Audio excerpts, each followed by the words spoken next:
Anything you try for the first time, you're bound to make mistakes, whether it be cooking or even programming. So today, I thought I'd go over the most common beginner mistakes and how to fix them. The first one is using one equal sign in an if statement instead of two. So you got your if statement working, and then for some reason you get an error when you try to run the program. Chances are you did this instead of doing this. This is a common error that every beginner will make at one point of their life, so no worries. And it's a pretty simple fix, too. Eventually, it'll be second nature to use two equal signs instead. And in JavaScript, there's three equal signs, but let's not get into that for this video. Number 2, an out-of-bounds error. If you get an out-of-bounds error, that means you're usually working with an array of some sort, called a list in Python. Here's an example. Let's say you created an array with 5 elements like this. If you try to access the 6th element or higher, you'll notice that you can't because there's only 5 elements. In other words, you're literally going out of bounds of the array. For this fix, you just have to be careful on what your code is doing and where it's trying to access or what it's trying to access.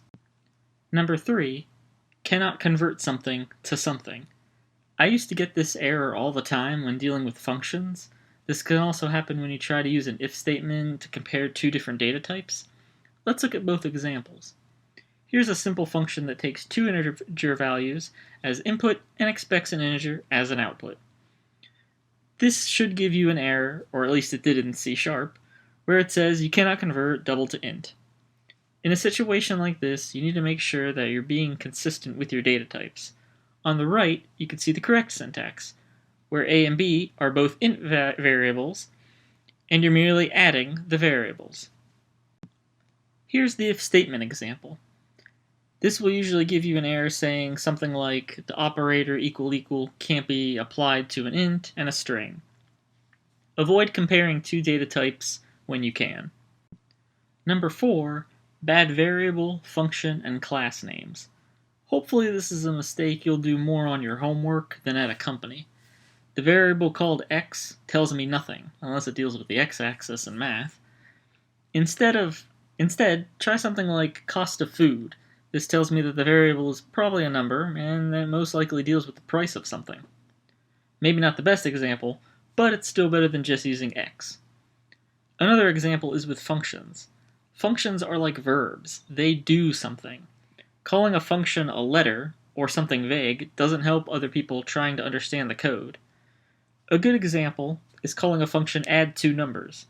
Without looking at the code, I could tell the function is supposed to add two numbers, unless they chose a misleading name, which can be even worse. Same with classes. Classes are a blueprint for your objects, which I'll go over someday. They should be named a category, like cars class or enemies class, not class X. The only time where names don't matter is when you're practicing on your own, trying to learn a new concept. But in the real world, avoid this bad practice. Number 5, forgetting the semicolon or closing parentheses. This one is a classic. You type a variable, create an if statement, but then you get an odd error. The error itself might not even make sense because without a semicolon or matching parentheses, the compiler doesn't understand the problem. Usually your IDE will highlight the problem, but it's still good to go line by line to see where you've made the mistake. Again, this is something that'll be reduced with practice, but never truly gone. Which brings me to my final mistake. This one is more of a bonus, but it's still just as important, and that is being too hard on yourself. This can be applied to everything, but perhaps more true with code. You're not going to master every concept instantly, and you will make mistakes in your code no matter your experience level. You could be a veteran with over 30 years of experience in programming, and you'll still forget to put a semicolon somewhere. I mention this because you will most likely get discouraged, and you know what? Maybe you're not a programmer, and that's fine too. Just remember that you will make mistakes. It's about reducing them overall that's key.